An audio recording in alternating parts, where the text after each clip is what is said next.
So looking closer at scoliosis, again, if we're struggling to remember all sorts of terminology, if we're earlier in our careers, or maybe if we're a student, the easiest way to remember scoliosis is the S, because the spine can go into the S shape when we have a double curve. We don't always see a double curve, but in a more developed scoliosis, we will see the curve in the lower section, the lumbar section, and then in the upper section.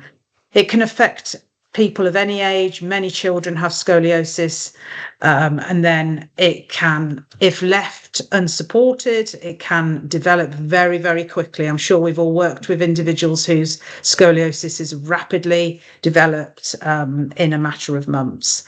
Surgical intervention won't be considered for children until they've stopped growing more.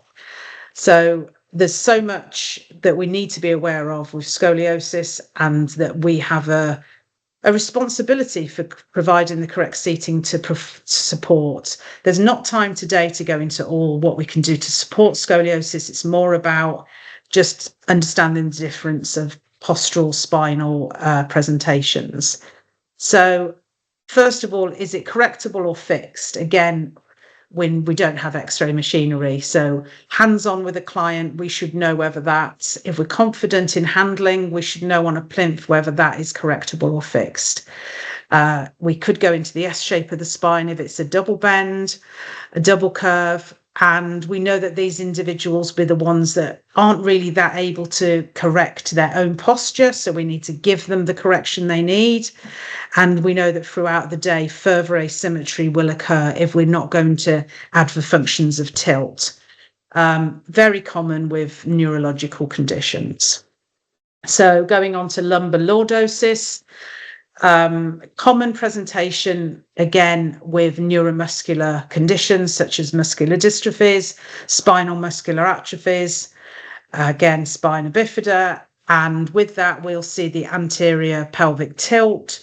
How do we support that lordosis, and how will tilt function impact that? So we must check the lordosis in lying to understand whether it's fixed or correctable. So if somebody goes into supine lying and you can still get an arm or a hand under them, there's still the gap. It hasn't softened out. It hasn't flattened out in lying. We know that that is fixed.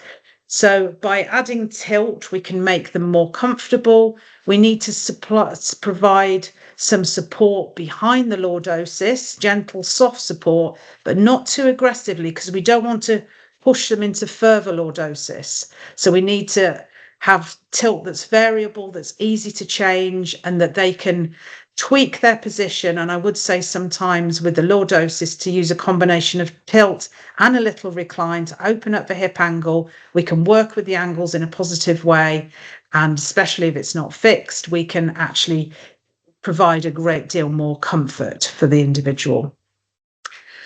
Kyphosis, we need to look at allowing space for the kyphotic spine. So we know that the thoracic and cervical spine will be flexed forwards, and we need to allow space for that.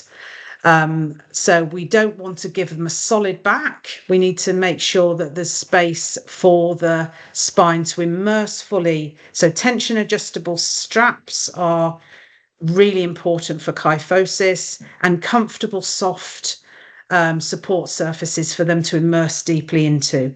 Really common with motor neuron disease, which I'm sure many of us have worked with these clients. And supporting the head is very, very difficult for motor neuron clients and other clients with kyphosis.